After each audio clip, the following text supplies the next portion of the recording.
Hello, this is Azrael Ratz, CEO of Ratz Pack Media.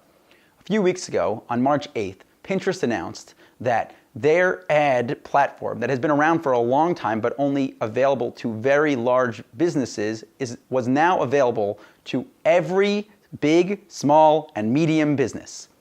So I want to talk about the abilities of Pinterest ads. I actually just saw today that they are releasing video ads. So I want to tell you my experience that I've been running an ad on Pinterest, and I want to tell you what the process looks like and how it works, how the setup looks, and then I want to tell you what I feel about the platform.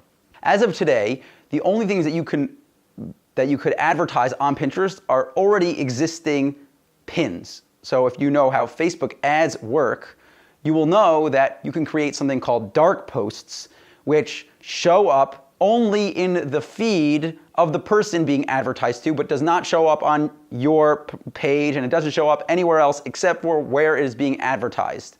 So Pinterest doesn't allow you to do that. You can't test different pictures, you can't test different text, you can't test different URLs. You can only send people a pin that already exists. So that's one thing that I'm not the biggest fan of on Pinterest ads, because I can only advertise a pin that I already have.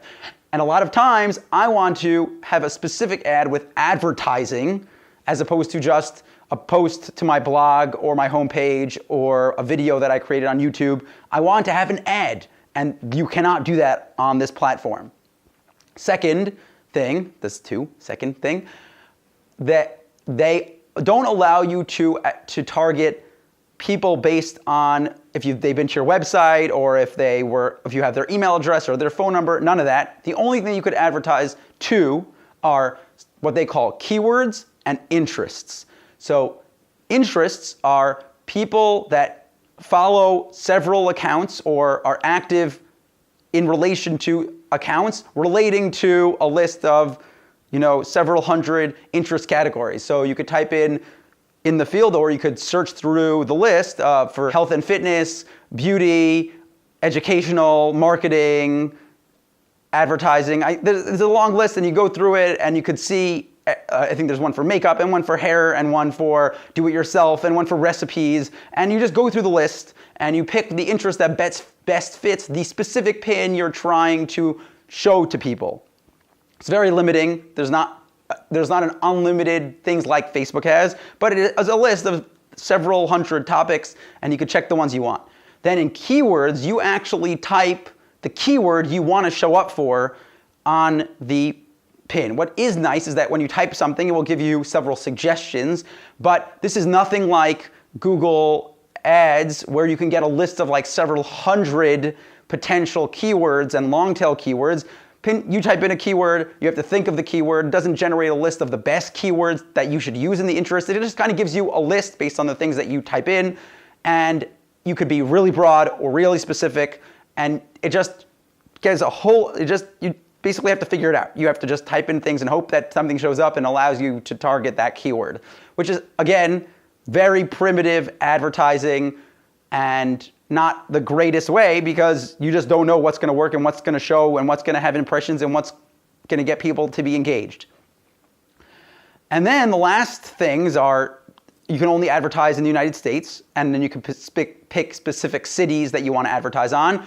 You can choose the platform that you show on. If you only want to be on desktop, only want to be on mobile, only want to be on Android or iPhone or Windows Phone. And then you could pick male or female or unspecified. I like that they have an option that you can only target unspecified people. It makes me laugh that's an option.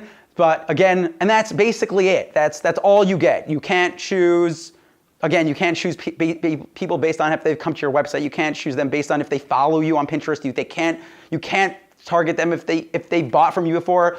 And that's it. You're kind of just like advertising in the dark. Now, what does an ad actually look like? The ad shows up in someone's feed if they either relate to the keyword relate to the interest group that you're targeting, and they've typed in a similar keyword to the keywords that you are targeting. And then as the ads run, you can actually see which keywords are working best, which interest groups are working best, which state and which city are clicking and engaging.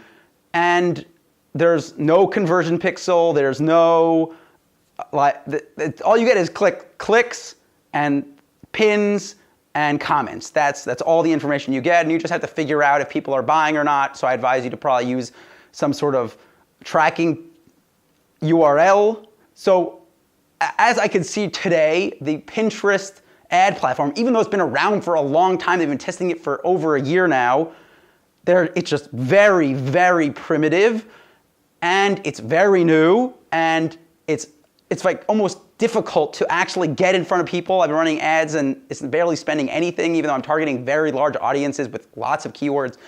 And I suggest that you test this, especially if you're trying to target women between the ages of 35 and 65. This is a really great platform to target those people.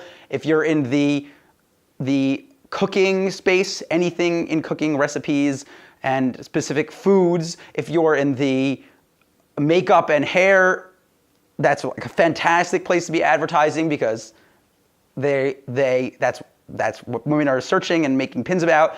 And if you are in the do-it-yourself space where you sell things like IKEA, that would also be a really great place, because a lot of these things, the things that are trending on Pinterest, are do-it-yourself projects and crafts and art and stuff like that. So you should test it and see how it works. And I'd love to hear from you if you've been using if you've been using Pinterest ads. Please comment down below in the comments. Tell me how you've been experiencing it, if you like it, if you've been seeing results. And as far as I can tell, it's a very new platform. It's obviously worth testing. Put in $10, $15 and see what happens, and just track and analyze and see if you're getting impressions and clicks. And I hope that this helps, and that you now better understand how the platform works and what you could be doing with the platform, what you can't be doing with the platform. And thank you so much for watching. Don't forget to like this video and share this video and thumbs up on YouTube. And don't forget to comment if you've liked this video, and have a great day, and I will see you tomorrow.